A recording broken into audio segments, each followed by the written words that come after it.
Value adding, non-value adding. Very important principle for you to continually examine. Many years ago, about 1980, when I started my newsletter called Productivity, I wanted to discover what did productivity really mean and who was doing it the most effectively. I came across a book, I think it was written by John Sandman, not sure, but I think so. And in that book, he described what he called the timeline, the manufacturing timeline, to measure valuating versus non-valuating. Valuating is converting raw material into finished goods. It's adding value, continually adding value to the satisfaction of the ultimate customer. And he came up with, and he said at that time that maybe in the manufacturing processes, in average companies, maybe 5% of the time they are adding value and 95% they are adding waste. This was a little bit of a learning experience for me at the time.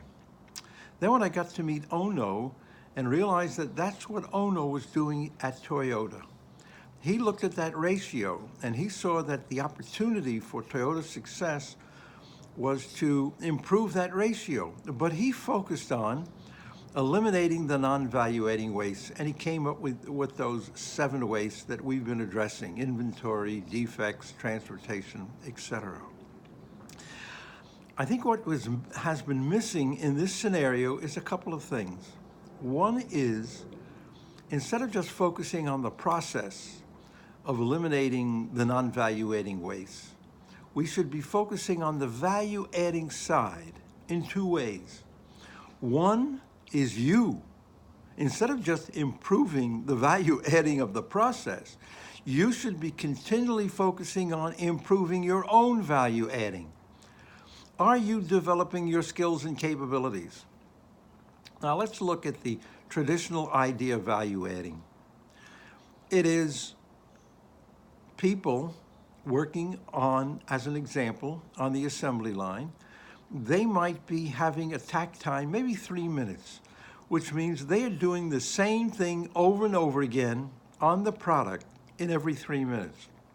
Yes, they're adding value, but it's very little value, very little value.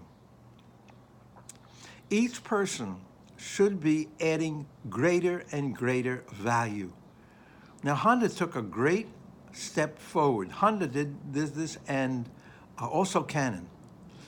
In Honda, instead of the worker standing in front of the line and having a tack time of a few minutes and doing very repetitive work, they put the worker up on the line. And now the worker is spending time building the car, maybe 30 minutes. They do the same thing in Germany. In Canon, a woman that I saw was able to build a whole copier in 3 hours. She did it all herself. Instead of having a tack time of 3 minutes, her tack time was 3 hours. You are capable of expanding yourself to such a great extent if you begin to focus. I want you to consider that you're going to become a master at something. If you become a master at something, you will have an incredible life. I guarantee it. Now, when we look at value adding, I want you to make a deeper look and divide it, grade it, in a sense that there is low value adding, medium value adding, and high value adding. Low value adding is when you might be just tightening 10 screws. And that's the way, unfortunately, we design so much work. We design work for process improvement, but not to develop, not for the human being, not for the dignity of the human being.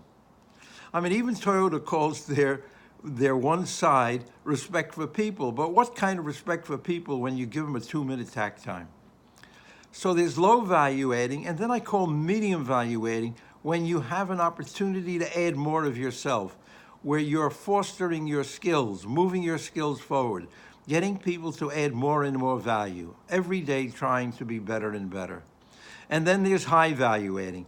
High value adding is innovation. High value adding is absolute creativity. High value adding is where all of you are becoming masters, improving your skills every day. So I want you to relook at what we mean by value adding and non-value adding. Thank you very much for the time you spent with me. Bye.